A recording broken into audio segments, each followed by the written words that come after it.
Media times news channel देख रहे आप सभी दर्शकों का बहुत बहुत स्वागत है। मैं हूं रमनदीप कौर।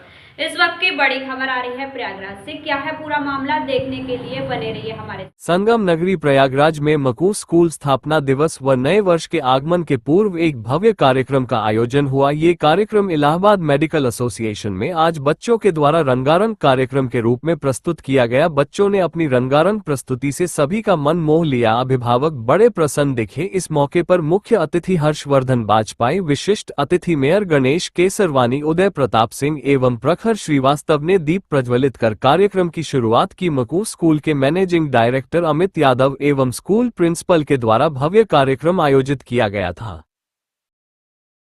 ये मेरे लिए हमेशा सौभाग्य की बात होती है कि मैं मैकून्स स्टैनली रोड, इसके promoter and manager Amit Singh ji हैं और चारू जी इसके प्रिंसिपल हैं। इसलिए बिकॉज मैकून्स स्टैनली रोड बहुत ही एक प्रोफेशनली रन स्कूल है और इतना एफर्ट यहाँ के टीचर्स और यहाँ की मैनेजमेंट बच्चों को डेवलप करने के लिए करती है कि इट्स रियली अ प्लेजर। यहाँ पे बच्चों के परफॉर्मेंसेस देखिए और उनका डिसिप्लिन देखिए, तो बहुत अच्छा लगता है देख के। इसलिए इनके एनुअल फंक्शन में हर वर्ष की तरह इस साल भी आके मुझे बहुत अच्छा लग रहा है और अगले साल भी आऊंगा। देखिए, मकून्स विद्यालय प्रयागराज का एक प्रतिष्ठित विद्यालय है और आज इसका वार्षिकोत्सव है। अवतरण 2025 के नाम से कार्यक्रम का आयोजन हो रहा है, जिसमें इस विद्यालय में अध्ययनरत बच्चों के द्वारा बहुत ही प्रभावी तरीके से कार्यक्रमों का आयोजन हुआ है और बहुत अच्छा प्रभार बच्चों ने किया है। विद्यालय प्रशासन ने बहुत कड़ा परिश्रम किया है इस कार्यक्रम को आयोजित करने के लिए। मैं आज के इस अवसर पर विद्यालय प्रशासन, विद्यालय के प्रिंसिपल महोदया, चारू महल और समस्त विद्यालय प्रशासन को मैं हृदय शुभकामनाएं देता हूं। सभी अध्ययनरत जो बच्चे हैं, मैं उनके उज्जवल भविष्य की कामना करता हूं, प्रार्थना करता हूं। बहुत बहुत शुभकामनाएं। मकूस kids group of schools Prayagraj में बहुत ही अच्छा ग्रुप चल रहा है मकूस के नाम पे, जो काफ़ी वर्षों से लगातार। आज ये अवतरण दिवस पे मुझे आने का मौका मिला। पिछले भी कई वर्षों से मैं लगातार इस कार्यक्रम में आ रहा हूँ। यहाँ इस कार्यक्रम में इस विद्यालय के छोटे छोटे बच्चे एक सांस्कृतिक कार्यक्रम को करते हैं। उनके परिवार के लोग आते हैं अपने गार्जियन के साथ और काफ़ी अच्छे तरीके से इनको ये कर रहे हैं। और मिस्टर अमित जी हैं मकूस ग्रुप ऑफ के डायरेक्टर, जिनके वजह से इनके अध्यापक, शिक्षक और प्रिंसिपल, सारे ग्रुप स्टाफ काफ़ी खुश हैं इनसे और आगे भी लगातार ये अच्छे तरीके से काम करते रहेंगे। संगम नगरी प्रयागराज पहुंचे शफाअत हुसैन। वक्फ विकास निगम व राष्ट्रीय मंत्री भाजपा अल्पसंख्यक मोर्चा ने सर्किट हाउस में वन नेशन वन इलेक्शन और बार काउंसिल इलेक्शन समेत कई अहम मुद्दों पर चर्चा की। साथ ही महाकुंभ के तर्ज पर महामाघ मेले की तैयारी को लेकर कहा, महाकुंभ की तरह महामाघ मेला भी भव्य और दिव्य होगा और हर संभव कोशिश की जा रही है इसको और भव्य बनाने के लिए। वही एसआईआर के मुद्दे पर मुसलमान के वोट और नाम काटे जाने पर कहा कि जो राष्ट्रवादी मुसलमान होगा वो फैसला करेगा या रोहनिया बांग्लादेशी और विपक्ष का काम है सिर्फ भ्रांतियां फैलाना। विपक्ष के पास और कोई मुद्दा नहीं है, नाम उन्हीं का कट रहा है जिनकी मृत्यु हो चुकी है या फिर कहीं और वे ट्रांसफर हो गए हैं और या फिर विदेशी नागरिक है। महाकुंभ के बाद महामाघ मेले की यानी मिनी कुंभ के तर्ज पर तैयारी की किस तरह से देखते हैं क्या? देखिए, आज प्रयागराज हमारा आना हुआ है और अधिवक्ताओं के साथ बैठकर हमारी कुछ व्यक्तिगत चर्चा है और कुछ आगे की जो वन नेशन वन इलेक्शन है उसके बारे में भी चर्चा करेंगे और बार का चुनाव हो रहा है उसके लिए भी हम बातचीत करेंगे। जो तैयारी हो रही है यहाँ पर मेले की, वो प्रशासन पूरी तरीके से, माननीय मुख्यमंत्री योगी आदित्यनाथ जी ने सारे लोगों को दिशा निर्देश दे रही हैं और बहुत अच्छे तरीके से तैयारी होगी और आपको इस बार दिखेगा जो नई व्यवस्था और नए तरीके से पूरा भगवामय किया जा रहा है और किसी भी तरह की कोई दिक्कत इस बार उसमें मेले में नहीं आएगी। आप अल्पसंख्यक से भी जुड़े हैं, एसआईआर चल रहा है, लगातार विपक्ष कह रहा है कि मुसलमानों के वोट काटने के लिए एसआईआर ये पूरी तरह से चुनाव में हो रही, तो क्या कहेंगे? देखिए, विपक्ष का काम है आरोप लगाना और सबसे पहले हम मुसलमानों को, जो भारतीय मुसलमान है, राष्ट्रवादी मुसलमान हैं, उनको ये सोचना है कि हम अपने देश का मुख्यमंत्री और अपने देश का प्रधानमंत्री और अपने प्रदेश का मुख्यमंत्री रोहिंग्या और बांग्लादेशी तय करेंगे या भारत का मूल निवासी तय करेगा। विषय इस बात का है और ये लोग जो रोहिंग्या और बांग्लादेशी आए हैं उनको यहाँ ला करके उनका वोट बना करके वोटर आईडी, और ये उनसे चुनाव में उसका लाभ लेते हैं, क्योंकि उनके एजेंट होते हैं, उनकी आईडी बनाते हैं फर्जी तरीके से। जो एसआईआर चल रहा है उससे आप देखिए, बिहार का चुनाव हुआ, कितने जो लोग थे वो चला गया। हमारा बंगाल में चल रहा है, आप देखिए वहाँ लोग पलायन करना शुरू कर दिए। इसी तरह उत्तर प्रदेश में बहुत सख्ती के साथ, चूंकि योगी आदित्यनाथ जी यहाँ के प्रांत के मुखिया हैं और किसी के साथ कोई बख्शा नहीं जाएगा। और मैं इस आपके चैनल से अपने मुस्लिम भाइयों से ये कहता हूँ कि इस देश का प्रधानमंत्री और मुख्यमंत्री हमें चुनने का अधिकार है, रोहिंग्या और बांग्लादेशियों को नहीं है। प्रयागराज विद्वत परिषद की बैठक में प्रयागराज को तीर्थ क्षेत्र घोषित करने का प्रस्ताव, माघ मेला क्षेत्र को मांस मदिरा पर पूर्ण प्रतिबंध की मांग। प्रयागराज विद्वत परिषद की तत्वाधान में आलोप शंकरी मंदिर में आज एक महत्वपूर्ण बैठक का आयोजन किया गया। बैठक की अध्यक्षता शंकराचार्य स्वामी वासुदेवानंद जी ने की। प्रयागराज को तीर्थ क्षेत्र घोषित किए जाने, 5 कोस में मांस व मदिरा की दुकानों सार्वजनिक रूप से प्रतिबंध लगाने की मांग की है। साथ ही सभी घाटों का नाम भगवान माधव के नाम से रखा जाए। साथ ही बांग्लादेश में हो रहे हिंदुओं पर अत्याचार को लेकर भी बात रखी गई। बैठक में शंकराचार्य स्वामी वासुदेवानंद सरस्वती जी महाराज, महानिर्वाणी अखाड़े के सचिव यमुनापुरी जी महाराज, टीकरमाफी मठ के महंत हरि चैतन्य जी महाराज सहित कई साधु संत व शहर के प्रबुद्ध जन उपस्थित रहे।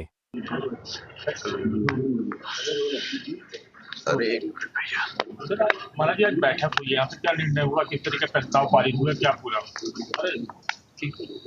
प्रयागराज को प्रयाग क्षेत्र घोषित किया जाए। यहाँ इस क्षेत्र में छतनाग से लेकर के नागबासी, इधर बैराना क्षेत्र, मनकामेश्वर तक, ये सब क्षेत्रों में मांस मदिरा और अंडे की दुकानें न लगें, इसका निषेध किया जाए। गंगा जी में प्रदूषण चाहे वर्षा काल का हो चाहे अन्य काल का हो, उसको रोकना चाहिए। लोगों की भावना है, उस भावना की रक्षा करनी चाहिए, ऐसा हम कहते हैं। महाराज जी, बांग्लादेश में हुए हिंदू का प्रस्ताव हुआ, क्या पूरा मामला? आज जो बैठक यहाँ हुई है उसमें प्रस्ताव रखा गया, बांग्लादेश में जो हिंसा हो रही है इसको सरकार को, जनता जनार्दन को सबका विरोध करना चाहिए। हम अहिंसावादी हैं, हिंसा के पुजारी हैं, हिंसा के विरोधी हैं, तो उसमें शांति आवे बांग्लादेश में, भगवान उनको सद्बुद्धि दे।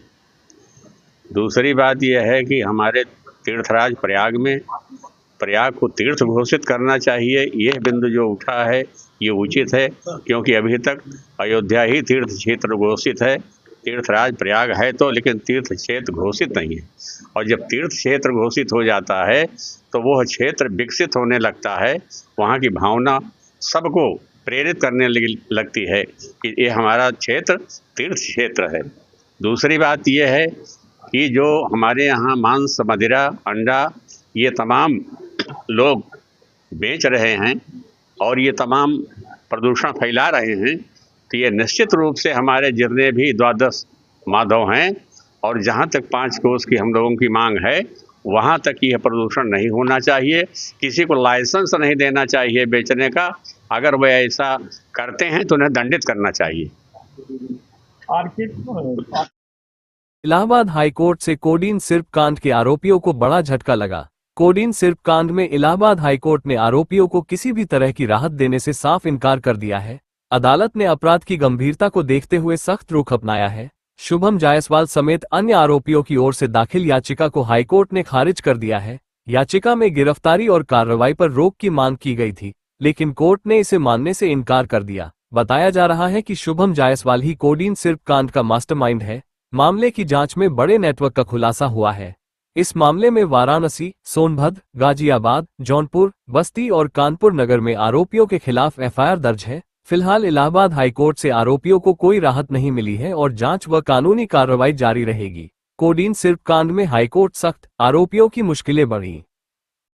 पूरे प्रदेश की विभिन्न जांच एजेंसियों को लगातार कोडेन युक्त कफ सिरप के अवैध व्यापार और उनका अवैध प्रयोग की लगातार शिकायतें मिल रही थी, जिनके अनुक्रम में जांच कराई गई थी, जिसके परिप्रेक्ष्य में पूरे प्रदेश में प्रथम सूचना रिपोर्ट दर्ज कराई गई थी। विभिन्न जिलों में इस संबंध में रिकवरी भी की गई थी।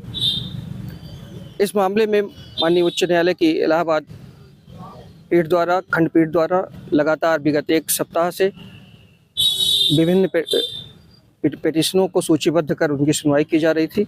आज माननीय उच्च न्यायालय ने मामले की गंभीरता को देखते हुए गुण दोष के आधार पर सारी पिटीशंस को निरस्त कर दिया है और उत्तर प्रदेश सरकार की ओर से अपर महाधिवक्ता श्री अनूप त्रिवेदी साहब ने सरकार का पक्ष रखा।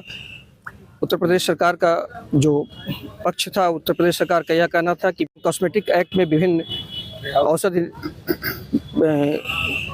स्टॉकिस्ट को हमने लाइसेंस दिया था, लेकिन वो लगातार इसका दुरुपयोग कर रहे थे, जो कि नारकोटिक्स की परिधि में आता था, क्योंकि जो फेंसिडिल सिरप है उसमें जो एक नारकोटिक सब्सटेंस था कोडीन, जो कि नारकोटिक्स के अंतर्गत आता था। उत्तर प्रदेश सरकार की तरफ से मामले की पैरवी कर रहे श्री अपर महाधिवक्ता श्री अनूप त्रिवेदी ने माननीय न्यायालय को यह समझाने में सफल रहे कि यह न केवल ड्रग एंड कॉस्मेटिक एक्ट का उल्लंघन है, बल्कि यह एनडीपीएस एक्ट के प्रावधानों का भी खुला उल्लंघन था, जिस पर माननीय न्यायालय ने इस बात पर गंभीरता से विचार करते हुए सभी पिटीशनों को आज निरस्त कर दिया। करीब कितनी याचिकाएं थी इसमें, क्या प्रयत्न किए? सभी में प्रथम सूचना रिपोर्ट को क्वेश्चन करने के लिए और अंतरिम प्रेयर के रूप में गिरफ्तारी पे रोक। अच्छा, जो अंतरिम राहत कोर्ट ने दी थी, अब याचिका खारिज हुई है, तो उनको सारे, हाँ सर, बिल्कुल गिरफ्तार कर सकती है। उनके खिलाफ आगे पुलिस और जांच दिशा कार्रवाई करेंगी। संगम नगरी प्रयागराज में आज भारतीय जनता पार्टी के अल्पसंख्यक मोर्चे के अध्यक्ष नवाब खान का जन्मदिन पर अलग अलग जगह पर केक काटकर जन्मदिन मनाया गया। वहीं आज सबसे पहले शहर उत्तरी विधायक हर्षवर्धन बाजपेयी के कार्यालय में अल्पसंख्यक मोर्चा के अध्यक्ष नवाब खान का केक काटकर जन्मदिन मनाया गया, तो वहीं दूसरी तरफ पूर्व विधायक उदयभान करवरिया के आवास पर भी उनका भव्य स्वागत कर उनका जन्मदिन मनाया गया। साथ ही विधायक और पूर्व विधायक ने उन्हें आशीर्वाद एवं बधाई दी। इस मौके पर अल्पसंख्यक मोर्चे के उपाध्यक्ष मोहम्मद शरीफ, वरिष्ठ नेता मोहम्मद इम्तियाज एवं बिलाल भाई, मुजीब भाई और अल्पसंख्यक मोर्चा की पूरी टीम मौजूद रही।